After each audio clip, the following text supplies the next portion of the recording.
everyone, so this video is just a little bit about how I choose my resources to use in the Flourish Resources workbooks and how to utilize those resources.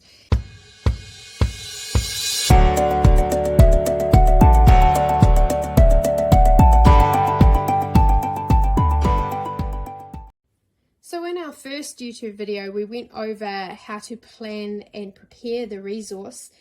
If you missed out on that, go and check out our YouTube channel. But basically, we have now printed off what we're going to use. We have planned out a little bit about how we're going to use the book, whether we're just going to let them be self-sufficient or we're actually going to plan out some field trips and science activities and extra art things in our diary. And now we're up to choosing some resources. So what I do is I get a little bit happy looking at the library website and I order a lot of books, as you can see. So some of these are mine already, some of these we've used through my older children doing different things, and most of them come from the library. So I tend to order a lot of books and then take them all home, see what the kids are actually into. Sometimes you pick a book and you think, that's just not going to work, or that's a little bit boring. So of course you don't use those ones. But it's really nice just to have a big box of books where the kids have got their workbook open and they want to find something out and they've got a variety of things to choose from. Some of these are more picture book orientated, some of these are quite wordy, so there's a variety there. So some of the other resources outside of these books we're going to look at is a workbook that I had left over from one of our studies with the older kids from last year, and a bit of a brain box game on the world. I've also got a world map that I've pinned up on the wall ready to go to find out where those countries are and to attach some flags and blue tack them on the wall and pinpoint where those countries are. So I've got my atlas here ready to go. Geography this is a book just about a whole lot of different countries, so it's short and to the point, so we can just do little studies on each one. Then I've got a history component. I've got the dictionary ready for their vocab, and sometimes you can just use that online and it's quite easy. And then I've got the more story type books that we will use and the older children's information.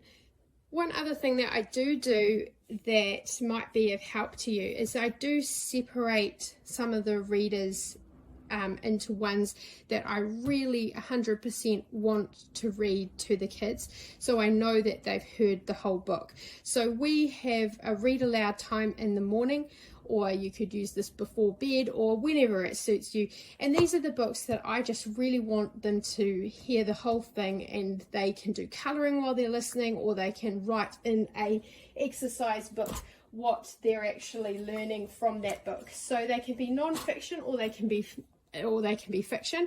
So we've got ancient Greece, and each of them will have a little exercise book where they can just write notes, and it's a little bit of narration and dictation. Write notes about Greece in the Olympics. And then we've got the more story ones where I don't actually expect them to write notes about them. They can if they want to, but it's just a little bit of history intertwined in a fictional way. Then I have the other books that are going to be my core books. So we are going to use these ones quite often. They're the ones that I'm going to turn them to.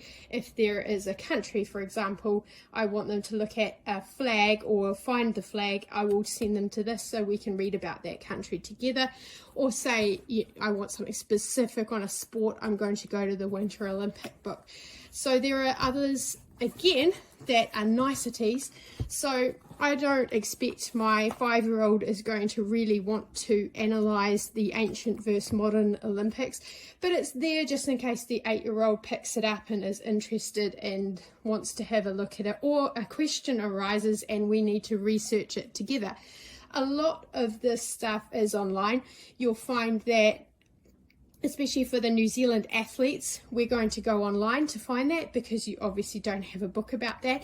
And we're going to watch a lot of videos, especially if we miss the sport on TV and watch a lot of history videos about what the bobsleds used to look like and now what do they look like, and just do a lot of visual because of their age. If you had an older child, you could get more intense books about that, or you could expect them to read stuff on the internet and articles and compare newspaper articles and that kind of thing, instead of just doing it more visually. It's really whatever your child needs and however your child learns. So the best part about these books is that you can focus on whatever your child is good at, on how to respond to these questions and topics. So if your child is a fantastic writer or just really loves writing, then you'll get them to do lots of writing. If they're a mathematician, then you can incorporate lots of more maths. So because my 5 and 8-year-old girls love art, it's the beginning of the year. We're not doing topics like maths at the moment, just to ease our way back into the school year. We're focusing on quite an arty, crafty 2 weeks during this Olympic period.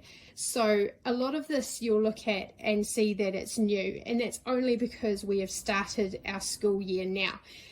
Most of these things that I will reuse for the entire year, or when they run out, replace them. So you will see that, you know, you don't actually have to buy new stuff. You can actually use just whatever is in your cupboard. Now, if you were doing an older child, then I would definitely tend to go a little bit higher level and buy something like this, which is weighted paper, and do some acrylics for your art, or oil pastels. There's just a lot of different things that you can incorporate. For example, through the China part for the older children, there's a topic about looking and researching what China is famous for. So I would expect if my eldest was doing this, she would want to draw a giant panda or the Great Wall of China, or if your boy's into Lego, make the Great Wall of China on your Lego table while you're watching the Olympics. Just really incorporate whatever they're into these books. If you are a little bit worried about providing enough resources in books and finding resources yourself, you'll find that I've written a list of resources that we are going to use in the front of this book. Most of them are YouTube videos, and made sure that they're all free and easily accessible for you to use. So that is the end of how I choose my resources and what kind of resources we use. I will put out another few videos now in the next few weeks about how my kids are using the workbooks with the resources, so that you can see the workbooks in action.